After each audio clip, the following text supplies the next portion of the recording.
বছর পূর্বে এমন একটা যুগ ছিল, এমন একটা জামানা ছিল, যেই জামানার ভিতরে একজন পিতা তার সন্তানকে জীবিত অবস্থায় মেয়ে কন্যাদেরকে দাফন করে দিত।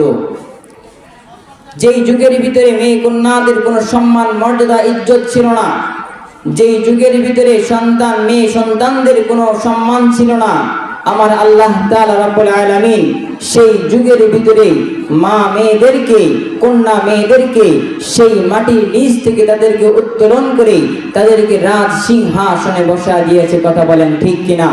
আল্লাহ রাসূল সাল্লাল্লাহু আলাইহি ওয়াসাল্লাম বলেন, আল জান্নাতু তাহতা আকদামিল উম্মাহাতি, যার মা জীবিত আছে, যে মা জীবিত আছে সেই মায়ের পায়ের নিচে হচ্ছে সন্তানের জান্নাত। বলেন সুবহানাল্লাহ।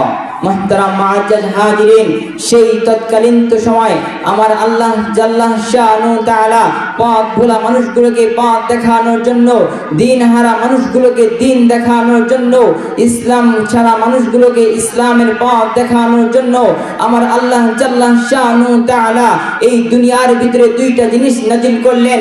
এক নম্বর জিনিসটা হলো আমার আল্লাহ সুবহানাহু ওয়া তাআলা তার প্রিয় হাবিব মুহাম্মদুর রাসূলুল্লাহ সাল্লাল্লাহু আলাইহি ওয়াসাল্লামকে এই জমিনের ভিতরে তিনাকে পাঠালেন। শুধু তাই নয়, পথ ভোলা মানুষগুলোকে পথ দেখানোর জন্য, ইসলামের পরিচয় দেওয়ার জন্য, আল্লাহর পরিচয় তাদেরকে তুলে দেওয়ার জন্য আমার আল্লাহ জাল্লা শানু তাআলা এই দুনিয়ার ভিতরে পবিত্র কোরআনুল কারীমকে নাযিল করলেন। বলেন সুবহানাল্লাহ। মুহতারাম মুআজ্জাজ হাজিরিন, আল্লাহ জাল্লা শানু তাআলা বলেন, আমি আল্লাহ তাআলা রাব্বুল আলামিন কোরআনুল কারীমের ভিতরে বলেছেন, ইন্না নাহনু নাযালনা যিকরা ওয়া ইন্না লাহু লাহাফিজুন। আমি আল্লাহ জাল্লা শানু তাআলা দুনিয়ার ভিতরে পবিত্র কোরআনুল কারীমকে নাজিল করেছি। শুধু তাই নয়, এই নাজিল করা পর্যন্তই আমি ক্ষান্ত নয়, আমি আল্লাহ জাল্লা শানু তাআলা এই পবিত্র কোরআনুল কারীমের হেফাজত করার দায়িত্ব আমি আল্লাহর। বলেন সুবহানাল্লাহ। সম্মানিত মুহতারাম মুআজ্জাজ হাজিরিন, আজকে আমি বলতে চাই আল্লাহ জাল্লা শানু তাআলা পবিত্র কোরআনুল কারীমকে দুনিয়ার ভিতরে নাজিল করেছেন। এই পবিত্র কোরআনুল কারীমকে হেফাজত করার দায়িত্ব আমার আল্লাহ জাল্লা শানু তাআলা নিয়েছেন। শুধু তাই নয়, আল্লাহ জাল্লা শানু তাআলা পবিত্র কোরআনুল কারীমকে হেফাজত করবেন কিয়ামত পর্যন্ত। শুধু তাই নয়, আমার আল্লাহ জাল্লা শানু তাআলা বলেন, আজ থেকে 1400 বছর পূর্বেও কোরআনের বিরুদ্ধে ষড়যন্ত্র করা হয়েছে, আজকে বাংলার জমিনেও কোরআনের বিরুদ্ধে ষড়যন্ত্র করা হয়। শুধু তাই নয়, মুসলমানদের বিরুদ্ধে ষড়যন্ত্র করা হয়। শুধু তাই নয়, ইসলামের বিরুদ্ধে ষড়যন্ত্র করা হয়। শুধু তাই নয়, মুসলমানদের ঈমানের উপরেও আক্রমণ করা হয়। শুধু তাই নয়, মসজিদের ভিতরেও আক্রমণ করা হয়। শুধু তাই নয়, বাংলার জমিনের ভিতরে আজকে মুসলমানদের উপরে, আজকে ইসলামের উপরে ষড়যন্ত্র চলতেছে। আমি বাংলা ভাষায় আপনাদেরকে পরিষ্কার ভাষায় বলতে চাই, এটা ভারত নয়, এটা বাংলাদেশ।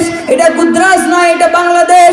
হিন্দুত্ববাদীদেরকে বলতে চাই, যদি বাংলার জমিনের ভিতরে আর কোন মুসলমান ভাইয়ের রক্ত ঝরে, আর কোন মসজিদের উপরে আক্রমণ হয়, আর কোন মসজিদের উপর যদি নির্যাতন হয়, বাংলার জমিনে আল্লামা দেলোয়ার হোসেন সাঈদী তিনি বলে গিয়েছেন, এমন একটা যুগ আসবে, এমন একটা জামানা আসবে, যেই জামানার ভিতরে যারা ইসলামের কটূক্তি করবে, যারা ইসলামকে নিয়ে যারা বিরুদ্ধে আলোচনা করবে, তারা বাংলার জমিন থেকে পালানোর মতো কোনো সুযোগ পাবে না, তারা ইঁদুরের গর্ত খুঁজে পাবে না।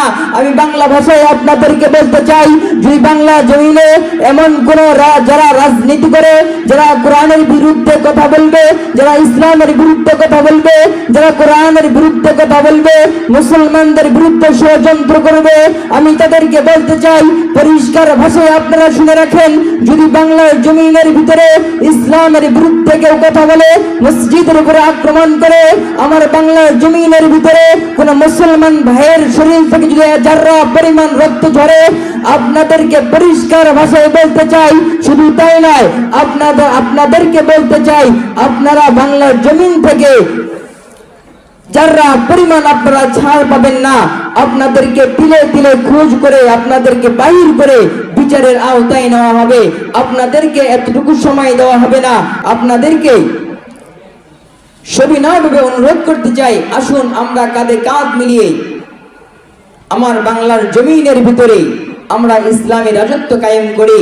আল্লাহ জাল্লা শানু তাআলা আমাদের সবাইকে সেই তৌফিক দান করুন। সবাই বলেন আমিন। ওমা আলাইনা ইল্লাল বালাগ।